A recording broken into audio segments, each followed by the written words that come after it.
I'm gonna start off this intro with just a quick little message to my fellow teachers out there. You know how you have that one student that just always brightens your day. They go above and beyond. They're probably the best student you ever had. Well, today I'd just like to take some time before our lesson to honor that student here in this class, and that's Darius. Darius, I'm sorry I missed your shout out last week, man. Mrs. Peterson told me that you were just heartbroken, so here it is. Darius, my favorite student. Here's your own personal intro from Kingdom Lyceum and World History with Mr. Peterson. All right, with all that being said, let's get into the lesson. See you guys then.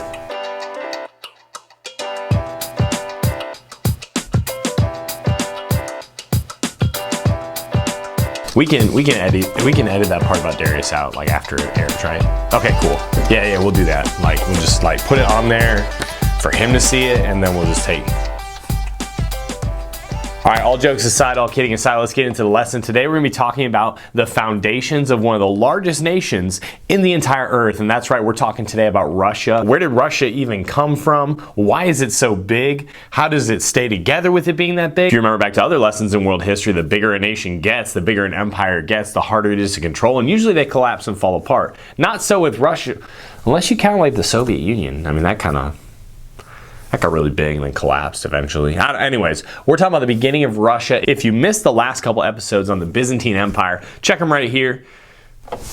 Right there. You can click on those and that'll bring you to the first one. The first one will lead you to the second one. Let's get into Russia. All right, so Russia takes up something like 1/5 or 1/6 of the world's land area. So obviously a huge nation. And there's lots of different people groups that make up that nation. Obviously, one side of Russia to the other side of Russia is going to be very diverse, both ethnically and culturally. But if we're going to look at like the foundation of the actual nation state of Russia, we're going to be starting in what is west for Russia and east for the rest of Europe. We're going to be starting in between the Baltic and the Black Sea. If you look at the map that's on the screen right now there, you'll see the Baltic Sea in the north, the Black Sea in the south. Obviously, you can identify the Bosporus Strait where Constantinople is. And if you look real closely, you can see that there is a river connecting these two areas, and that is called the Dnieper.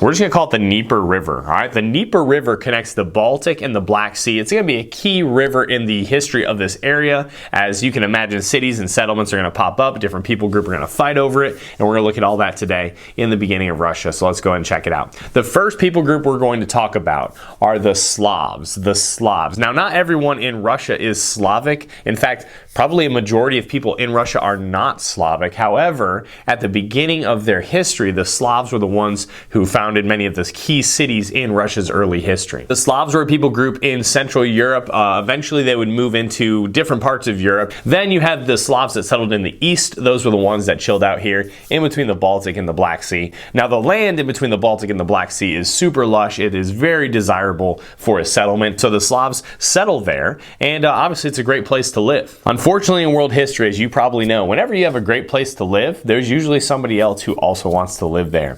And if you know anything about history in this time, there's a group of people from the north of the Baltic region, or from the northwest of the Baltic region, living in a place called Scandinavia. And these guys had a specific way of life, to put it nicely, that made it very difficult to be near them. And these were the Vikings, or the Norsemen. And there's a group of Vikings / Norsemen called the Varangians. And the focus of the Varangians' plundering and pillaging schedule was the Dnieper River. So during the warmer months, the Varangians would sail up and down the Dnieper River in between the Baltic and the Black Sea, and they would attack these Slavic settlements, and they would pillage and plunder and just do normal Viking things, to where the Slavs really didn't care for the Varangians all that much, as you can imagine. However, in the midst of all this pillaging and plundering, one Varangian turned to another one and said, "Hey man, do you ever notice it's actually kind of nice here?" "Wait, you mean nicer than Scandinavia and the fjords?" "Well, I mean, you know, they have a little bit of charm, and obviously, you know, the northern lights and everything are cool, but like, it's really nice here, and it's warmer." "Yeah, warmer would be nice. Warmer would be nice." And that's an actual historic conversation between two Varangians who eventually decided, why not just move and settle and live here on the Dnieper River in between the Baltic and the Black Sea? And so they did that, and many Varangian settlements would pop up here along the river. And the main reason for these settlements, besides like living in a nicer, warmer area, was financial. The Varangians realized the benefit of trade with Constantinople, because it was still Constantinople at this time. This is before 1453. Actually, we're still dealing like the 800s here. So this is like after Justinian and before the Crusades. So the Varangians are living there along the Dnieper River, kind of intermingled with the Slavs. The Slavic villages would actually like subcontract their security out to the Varangians, and even one Slavic village invites a Varangian to come in and rule them. The name of that village is Novgorod, and the city of Novgorod is on the northern side of the Dnieper River, and it's closer to the Baltic than it is to the Black Sea, but they invite the Varangian leader Rurik to come in and rule over them. And Rurik comes in and rules over Novgorod, so you have, for really the first time in history, one people group inviting someone else to come live for them. Some people dispute whether or not they were invited. Others think they were kind of like invited, you know, like, hey, you better let me rule over you or I'm going to kill you. One of those type deals, but either way, the Varangians are now ruling over Slavic cities. And this is where you get kind of a cultural melding of two different people groups into another people group that we'll mention here in a minute. Eventually, though, the focus of Slavic and Varangian culture is going to converge in another city along the Dnieper River, kind of halfway between the Baltic and the Black Sea, and that is the city of Kiev. Kiev, in fact, is going to be a major city in the early history of Russia for about 300 years. In fact, it's during this time that the word Rus, which means seafarer, eventually gets turned into Russia, and now you have this term Russia or Rus being used to refer to the people who were once Slavic and Varangian living on the Dnieper River in the city of Kiev, in the city of Novgorod, building a civilization here in Eastern Europe. Fast forward a few hundred years to the mid-1000s in history, and you get the leader of Yaroslav the Wise. One of the things that makes Yaroslav the Wise so wise and great is one of the same things that has made many leaders in the past of our world history studies so great. He sponsors a law code and applies it all throughout the Russian Empire at this time. He also realized the importance of Kiev as a city in between the Baltic and the Black Sea. So he begins to build it up in what he hoped would become a rival city to Constantinople. However, not so much like a rival city like Venice was a rival city to Constantinople. He wanted to be more like friendly rivals, but either way, he wanted to build the cultural significance of Kiev, and he does that through art, architecture, education. He builds up the military in Kiev. Yaroslav the Wise is one of the greatest rulers in Kiev in history. Well, after Yaroslav the Wise is gone, fast forward another few hundred years, and you get to what is basically the end of Kiev's influence in early Russia. Around the mid-15th century, a group of invaders called the Tartars, or basically the Mongols, come in, they destroy Kiev, they rule over this land for a while, and they build up their own culture here in Eastern Europe and Central Asia, all kinds of different places. The Mongols were everywhere, and Kiev was pretty much no more. Despite their time under Mongol rule,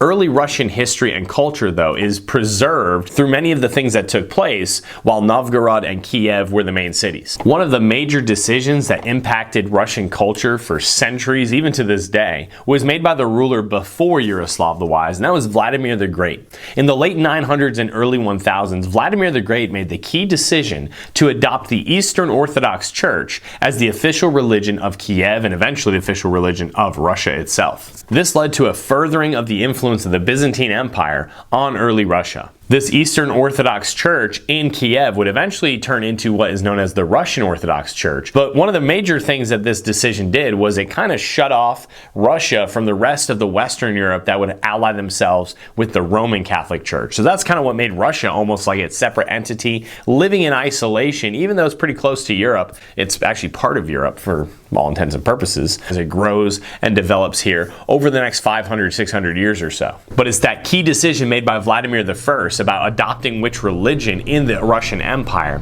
that led to the cultural impact of the Byzantines on the Russians. And we're going to get into a lot more Russians, like a lot more Russian stuff here. This won't be the last time we talk about the Russians, like at all. We're going to talk about the Russians a lot here in world history. But it is where we're going to press pause on our study of Russia for today in this lesson. And we'll be looking at some other things here as we look at the Byzantine and other Eastern empires here in this chapter. I hope you learned a little something today. I hope you took good notes. We'll talk to you in the next lesson. I'm a little bummed out we didn't get to our 31 subscribers by October 31st. I think we're at 28 or 29, and you know, I mean, hey, it was too lofty of a dream. But you can still subscribe right now. Why don't you go ahead and do that?